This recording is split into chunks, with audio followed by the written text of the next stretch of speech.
জনাব তারেক জিয়াকে আমরা দেখেছি মুচলেকা দিয়ে দেশ ছাড়তে হয়েছে। ওনাকে নৃশংসভাবে দুর্নীতিবাজ মেরে মেরে ওনার মাজা ভেঙে দেওয়া হয়েছিল। একই পরিণতি আমাদের জন্য অপেক্ষা করছে যদি আমরা নিয়ম চেঞ্জ করতে না পারি। নূর ভাইয়ের যে পরিণত হয়েছে একই পরিণতি আমাদের জন্য অপেক্ষা করছে যদি আমরা নিয়ম পরিবর্তন না করতে পারি। দেশনেত্রী বেগম খালেদা জিয়ার যে পরিণত হয়েছিল আমাদের জন্য একই পরিণতি অপেক্ষা করছে যদি আমরা নিয়ম পরিবর্তন করতে না পারি। সেজন্য আমাদের নিয়ম পরিবর্তনের জন্য যেটার নাম দিয়েছে আমরা সংস্কার, এটার জন্য আমাদেরকে ঐক্যবদ্ধ অবশ্যই অবশ্যই আমাদেরকে থাকতে হবে। আমি আপনাদেরকে বলবো এখানে অন্যান্য যে রাজনৈতিক দলগুলো আছে, এখানে বিএনপি রাজনীতি আছে, জামাত ইসলামের রাজনীতি আছে, এখানে ইসলামিক আন্দোলন থাকতে পারে, এবি পার্টি থাকতে পারে, খেলাফতে মজলিস সহ গণতান্ত্রিক যতগুলো রাজনৈতিক দল আছে থাকতে পারে। অনুরোধ করবো আপনারা তাদের সাথে সৌহার্দ্যপূর্ণ সম্পর্ক রাখবেন। সেজন্য হয়তো কেউ আমাদের উপরে যদি আক্রোশমূলক কথা বলে আমরা তাকে গণতান্ত্রিক ভাবে সেটা জবাব দেব। আমরা এমন কোন ধরনের পরিস্থিতি তৈরি করব না যেটা দিয়ে আমাদের যারা রাজনৈতিক সহকর্মী, আপনি এনসিপির রাজনীতি করবেন, হয়তো বিএনপির রাজনীতি করে, তারা তো আপনার সহকর্মী। যেমন আমরা এখানে আসছি, যিনি আমাদের সাথে একটা মনোমালিন্য হয়েছে, জনাব রুমিন ফারহানা, উনি অনেকদিন ধরে রাজনীতি করছেন। আমরা এসেছি, উনি ওনার লোক পাঠিয়েছে যে আমরা ঠিকভাবে আমাদের এখানে কোনো সমস্যা হচ্ছে কিনা, আমাদের জন্য উনি উপহার পাঠিয়েছে। এটা কিন্তু একটা পজিটিভ বার্তা, এটা আমাদেরকে অবশ্যই ওয়েলকাম জানানো উচিত। এটা আমাদের ওয়েলকাম জানানো উচিত না? কেউ যদি আমাদেরকে ইতিবাচক কোনো ধরনের বার্তা দেয় এটাকে অবশ্যই আমরা সাদরে এটাকে আমরা গ্রহণ করবো। এটা গ্রহণ করা উচিত কিনা?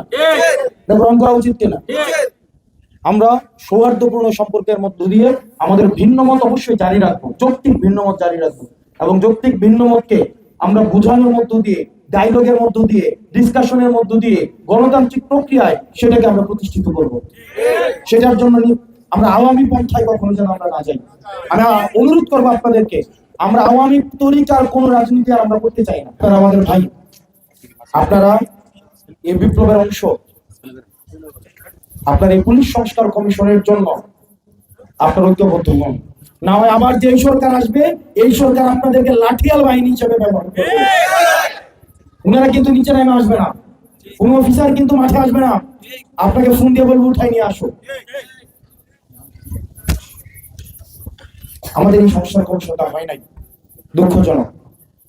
তাহলে পুলিশের সংস্কার হয় নাই।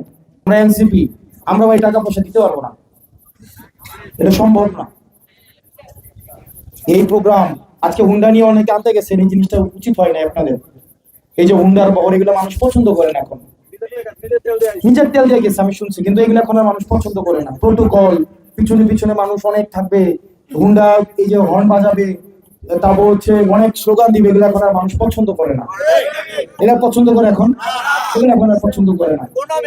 এই হুন্ডার রাজনীতি, প্রোটোকলের রাজনীতি, এগুলো বাদ দিয়ে একদম সিম্পল ভাবে জনগণের কাছে যাইতে হবে, ঘরে ঘরে যাইতে হবে, মানুষের কথা শুনতে হবে। একটা মাইক পাইলে একদম বোমাবাজি করে, এগুলো মানুষ এখন আর পছন্দ করে না।